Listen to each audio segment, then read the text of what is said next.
Well, it was a huge win for England yesterday, but for their opponents, Iran, it was an incredibly important game for very different reasons. To help us understand what's going on around Iran, I'm delighted to say we can talk to the author and journalist James Montague. Thanks very much for joining us, James. Now, the first thing we noticed really yesterday was Iran's squad refusing to sing the national anthem. Fans held up women, life, freedom placards in the stands. For anyone who isn't perhaps fully up to speed on what these protests are about, just explain the backstory to this.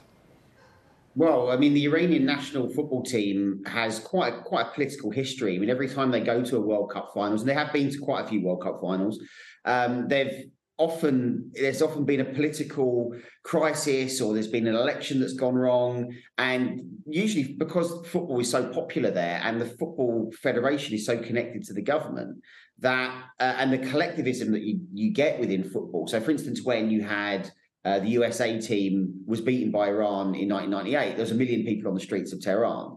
And that's something that is good propaganda for the Iranian government. In this case, the situation is we've had essentially since September a kind of ongoing uprising about the murder of a young woman at the hands of the morality police.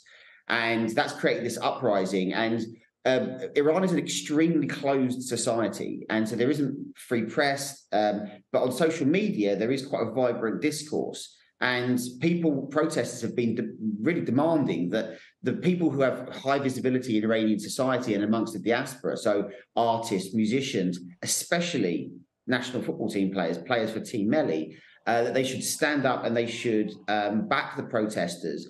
And actually what's been happening is a lot of those players have been quite mute about that. I mean, one player that did stand up, Sada Azmoun, who came on, and Jordan Pickford made an incredible save and it hit the bar. He did post on Instagram that he was backing the protesters.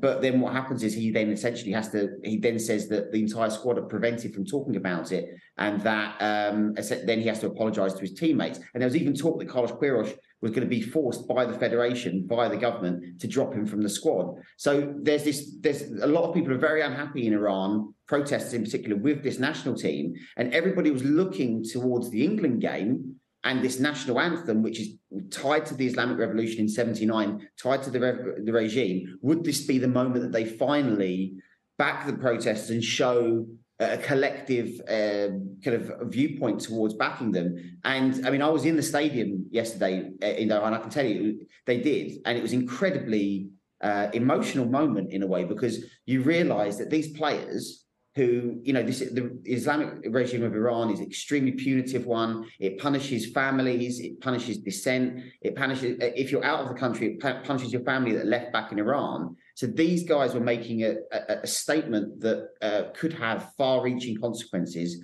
not just for their freedom, but also for their families. And it was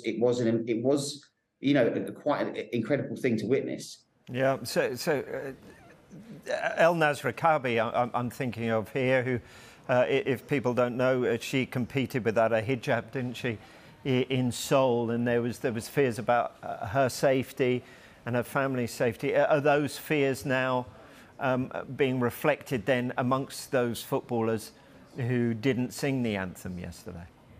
It's a little too early to tell, to be honest. I mean, when this happened, there's something similar happened in 2009 when there was Mahmoud Ahmadinejad won the election, and the opposition said he stole it.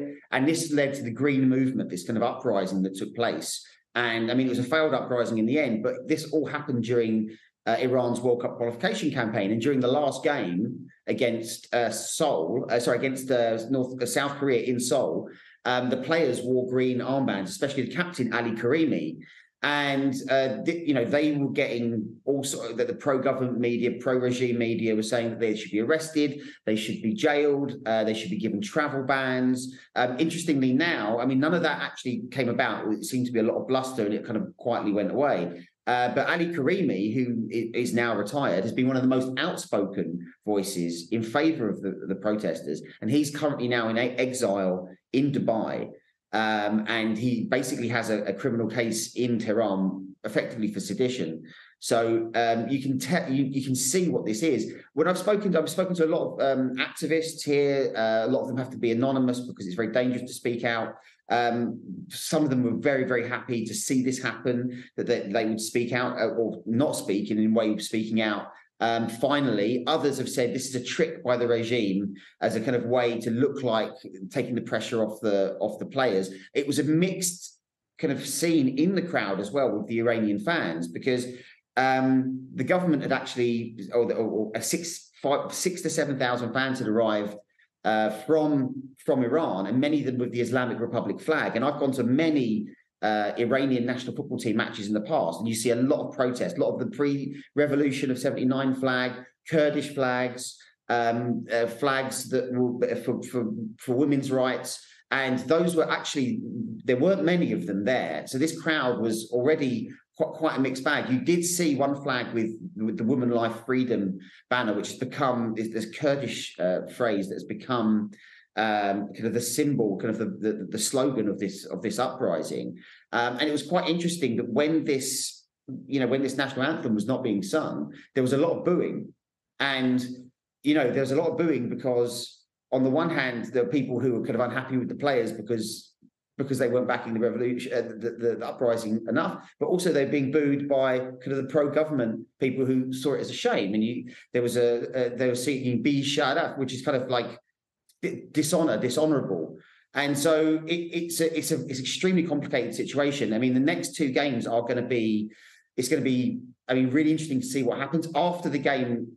Carlos Queiroz, and I was in the press conference, they wouldn't take a question from me, but they didn't directly address the issue of the national anthem, but did say that if fans don't want to support the national team, don't come. And he also kind of alluded to the fact that the pressure that these players is under is incredible, and that they are just footballers. But in Iran, they are more than footballers, and they represent something much bigger. And it's going to be, obviously, you have the Wales game, which will be interesting to see. But the big one is going to be against the US, the great Satan, the biggest enemy of the Islamic Republic. And if there are further protests from the players, then I think that could get very difficult for them if and when they go back home. Yeah.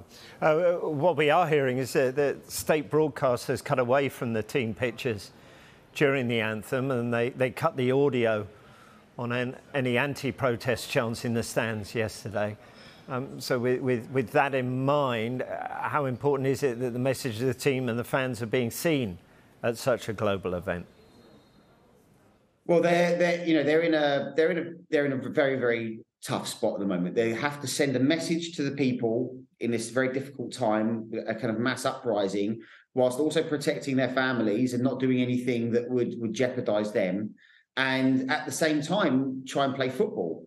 And one of the things that for me was very disappointing, of course, everything else around it. But Iran is a very good football team. They're probably the best team in Asia at the moment. I know that Qatar are Asian champions, and we saw how badly Qatar played. So maybe people don't think that's a good thing. But you look at, we saw Mehdi Taremi could have had a hat trick.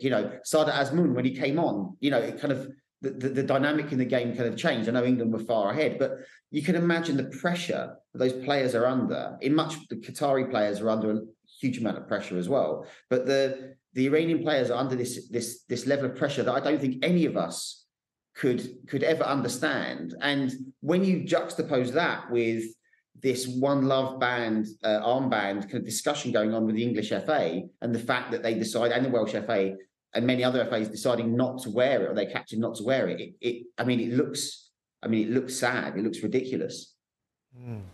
Thousands, and we've seen some of the pictures, thousands of women at the game against England yesterday. Majorities were not wearing any headscarves at all. So are these protests moving the needle at all back in Iran, or do they themselves, they have been photographed and they themselves might face punishment for that on their return?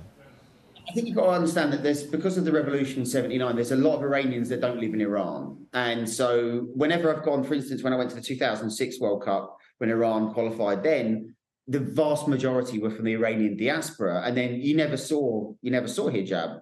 And most of the flags you saw were the pre-'79 revolution flag. So the women there, and let's not forget, sorry, that in Qatar it is not compulsory to wear the hijab. It's in Iran it is, and so a lot of women, as soon as they're out of the country, they'll wear it as a religious or a legal obligation in the country. But when they come out, they'll of course take it off as soon as they do it. So I don't think we can read anything too much into that. What it was, I was surprised by the number of kind of Iranians from Iran. And I don't think that should work. I mean, I suppose I was surprised because there's obviously an economic crisis and a political crisis, but it's obviously it's kind of political ally of Qatar, one of the few it has in the Gulf, and it's a very close by as well. So it's a shame this is all happening at this time, because if in any other set of circumstances, this would be an extremely Iranian World Cup, because there'd probably be more fans from Iran than anyone else, and unfortunately that's not the case.